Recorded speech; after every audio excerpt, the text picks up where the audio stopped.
पुस्तक धर्म केंद्र आस्तिकता और सत्प्रवृत्तियां जगाएं।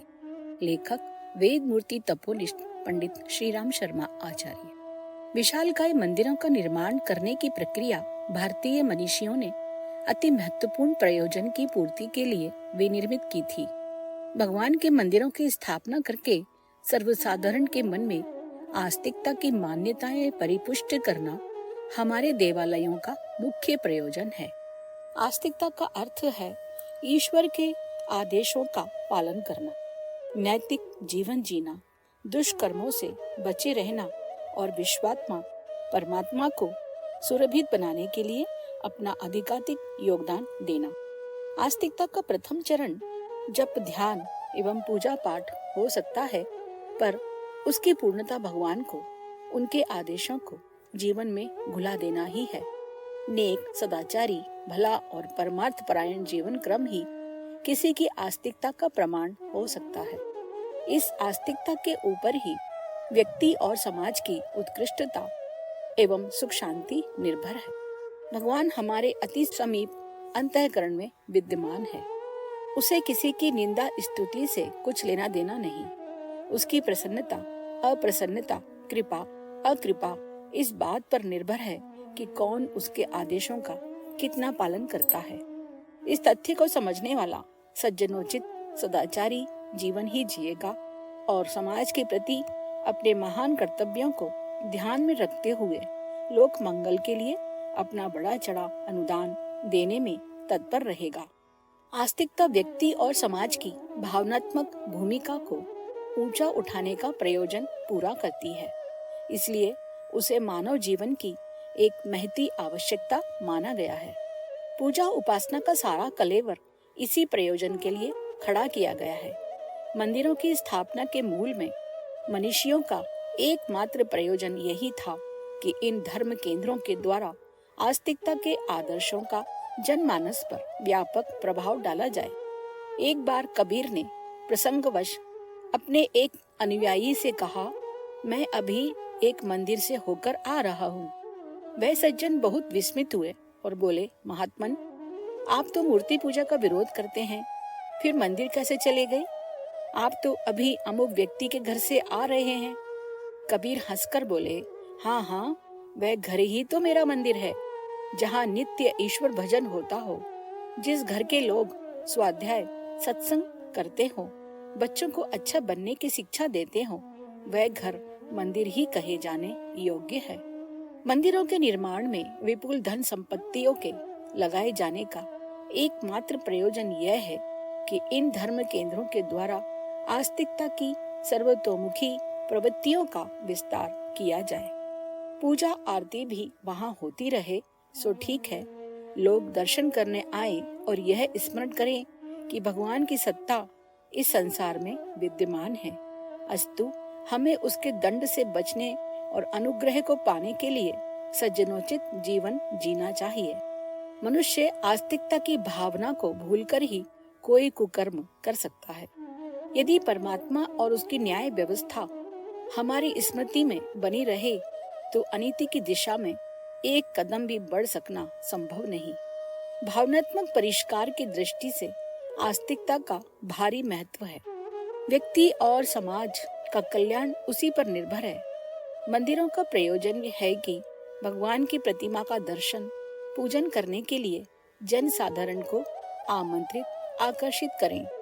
साथ ही उन आगंतुकों में आस्तिकता की मूल मान्यताएं हृदयंगम कराने के लिए बहुमुखी प्रवृत्तियों का संचालन करें। मंदिर वस्तुतः एक धर्म केंद्र है, जहां से मनुष्य के भावनात्मक निर्माण के लिए आवश्यक सत्प्रवृत्तियों का संचालन होता रहे। नित्य के कथा प्रवचन वहाँ इसलिए होते हैं। जुमा की नमाज के बाद मस्जिदों में मुल्ला लोग भाव भरे और दिशा देने वाले प्रवचन करते हैं। गिरजाघरों में पादरी लोग रविवार की प्रार्थना के बाद उपस्थित धर्म प्रेमियों को उनके व्यक्तिगत एवं सामाजिक कर्तव्यों का बोध कराते हैं। हिंदू धर्म किसी समय सबसे आगे था। वहाँ कथा प्रवचनों के माध्यम से वह सब कुछ हर दिन नियमित रूप से सिखाया जाता था, जो समग्र स्थिरता एवं प्रगति के लिए आवश्यक था। इतना ही नहीं, वहाँ पाठशालाओं, पुस्तकालयों, व्यायामशालाओं, संगीत एवं कला कौशलों की समस्त उन प्रवृत्तियों का संचालन होता था जो भावनात्मक निर्माण में सहायक हो सकती हैं। सर्वतोमुखी विकास की संपूर्ण योजनाएं और प्रक्रियाएं मंदिरों के धर्म केंद्र ही संचालित करते थे। उनका भारी प्रभाव पड़ता था। आस्तिकता की भावनाएं किस प्रकार कार्यान्वित की जा सकती हैं, उनका रचनात्मक व्यवहारिक स्वरूप क्या हो सकता है, इसका प्रत्यक्ष स्वरूप देखने और प्रशिक्षण प्राप्त करने के लिए हर व्यक्ति मंदिरों में आता था और उनकी उपयोगिता अनुभव करता था। उनके निर्माण को पुण्य कर्म मानना और उनमें विपुल धन लगाया जाना इसलिए उपयुक्त माना जाता था कि उस रचना से अगणित व्यक्ति प्रकाश पाने और समग्र उत्कर्ष पाने के लिए अग्रसर होने में समर्थ होंगे। धर्म प्रेमी लोग अपनी उपार्जित संपत्ति को मंदिरों के बनाने और उनके चलाने में समर्पित करके अपने को धन्य मानते थे, क्योंकि इससे अच्छा उपयोग पैसे का हो नहीं सकता। जनता भी देव प्रतिमा के आगे कुछ न कुछ श्रद्धांजलि अर्पित करती रहती थी, ताकि उस पैसे से रचनात्मक सत्प्रवृत्तियों का संचालन हो सके। पुजारी लोग पूजा अर्चना में प्रातः सायंकाल देव प्रतिमा के लिए थोड़ा समय और धन लगाकर शेष सारा समय और पैसा मंदिर संस्था द्वारा संचालित सत्प्रवृत्तियों में लगाते रहते थे। उन्हें सामाजिक आवश्यकताओं का ज्ञान रहता था। तदनुरूप वे अपने व्यक्तित्व, प्रभाव एवं श्रम का उपयोग जनमानस की दिशा सुव्यवस्थित करने में लगाते रहते थे। समर्थ गुरु रामदास ने महाराष्ट्र में सैकड़ों महावीर मंदिर स्थापित किए थे और उन स्रोतों से शिवाजी के स्वतंत्रता संग्राम के लिए धन एवं जनशक्ति को विपुल मात्रा में उपलब्ध कराया था। सिख धर्म के सारे गुरुद्वारे अनुपयुक्त शासन को हटाने में केंद्र बिंदु बनकर अपनी स्थापना का महत्व प्रतिपादन करते रहे। बुद्ध विहार विश्वव्यापी धर्म प्रसार योजना के सुव्यवस्थित केंद्र थे। यहाँ सदा से यही परंपरा प्रचलित रही और मंदिरों ने अविस्मरणीय भूमिका सदा से प्रस्तुत की है। दानवीर सेठ जुगल किशोर विरला की मृत्यु होने लगी तो उनकी आंखों में आंसू आ गए। पास ही खड़े एक विश्वास पात्र ने पूछा, सेठ जी, आपने जीवन भर धर्म किया, हजारों मंदिर बनवाए, आपको तो प्रसन्न होना चाहिए, दुख क्यों कर रहे हो? विरला जी आंसुओं के बीच बोले, मैंने मंदिर बनवाए पर उनमें जन जागरण की प्रवृत्तियां ना चल सकी। मुझे इसी बात का दुख है। आज सब कुछ उल्टा हो गया है। मंदिर केवल शंख घड़ियाल बजाने और आरती उतारने तक सीमित हैं। पुजारी लोग प्रातः सायं की थोड़ी सी टंट घंट करके अपने कर्तव्य की इतिश्री कर लेते हैं। उन विशाल इमारतों का कोई उपयोग नहीं और जो प्रचुर धन उसमें लगा हुआ है वह उन मठाधीशों की व्यक्तिगत संपदा बनता और उन्हीं के उपयोग में व्यय होता देखा जाता है। किन्हीं प्रेरक प्रवृत्तियों के संचालन की बात भी वहां सुनाई नहीं पड़ती। ऐसी दशा में उन्हें प्राण रहित निर्जीव कलेवर की तरह ही जहां तहां खड़ा देखा जा सकता है। उपयोगिता खो जाने पर जन आकर्षण का घट जाना भी स्वाभाविक है। किन्हीं मेले उत्सव पर थोड़ी भीड़ दिखने के अतिरिक्त नियमित रूप से पहुंचने वाले वहां थोड़े से ही रहते हैं। जो पहुंचते हैं वे भी समय काटने की दृष्टि से ही जाते हैं। मिलता इन्हें कुछ भी नहीं। अनुपयोगी चीज सड़ने लगती है।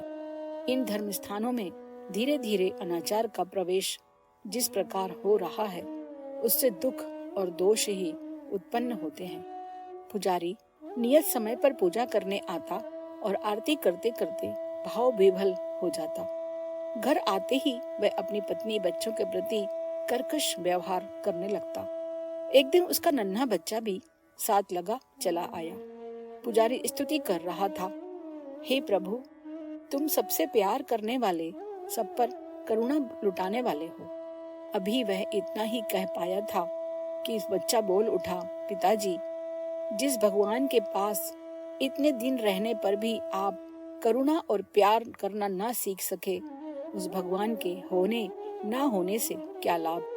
पुजारी को अपनी भूल मालूम पड़ गई और वह उस दिन से आत्मनिरीक्षण व आत्म सुधार में लग गया।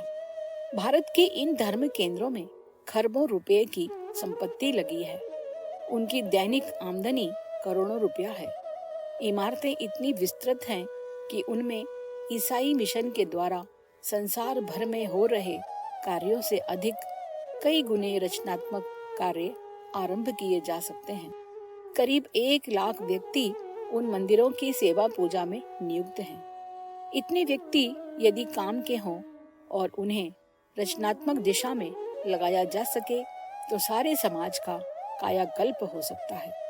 जनता जिस श्रद्धा से इनमें धन चढ़ाती है, उसके अनुरूप यदि धर्म संस्थापना की बहुमुखी प्रवृत्तियां भी इनमें संचालित हो सकें तो हमारा समाज कुछ ही दिनों में कहां से कहां पहुंच सकता है।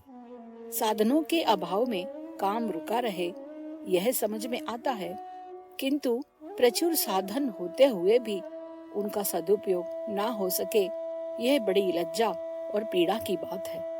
समय आ गया है कि इन धर्म केंद्रों का सदुपयोग करने की दिशा में हम विचार करें और साहसपूर्ण कदम उठाएं। जिनके हाथ में मंदिर के संचालन व्यवस्था है, उन्हें सोचना चाहिए कि क्या इन केंद्रों में लगे हुए धन का सही उपयोग हो रहा है। भगवान की पूजा उचित है और आवश्यक भी, पर यह अबुद्धिमत्ता पूर्ण है कि प्रचुर धनराशि और जनशक्ति का उपयोग इतने भर के लिए ही समाप्त हो जाए।